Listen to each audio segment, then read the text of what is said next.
ang'wen mopogore opogore romo mar twak ewi kaka rowere nyalo yudo kony mar telo e sectors mopogore mag piny owacho. Romono mandalo 2 bagi kod riwruok maok mar piny owacho, the East African Regional Caucus of the Young Elected Officials e bor riwruok mar UCLG Africa. Romo ni okelo kanyakla rowere gi mar tiego gi kaka ginyalo bedo e ong'ala manyime mar telo kendo kelo dongruok e alwora ma gintie.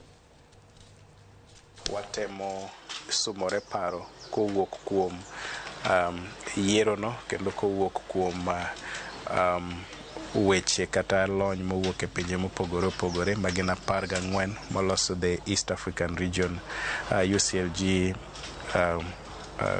youth leaders ma oromo kae kawuono. Gidhi ng'iyo ni tang'o ma jomoko timo kuonde mamoko nikech nitiere bende ranyisi mabeyo kuonde ma rowere osetele ma wanyalo somo e paro. Koro en wach ma lich ahinya nikech gidhi somo paro kendo wageno ni bang' ma gidhi bedo gi thuolo maber ahinya mar manyo yo maginyalo bedo go telo godo ok county ka kende, ok Kenya ka kende, to mana East Africa kendo Africa mangima.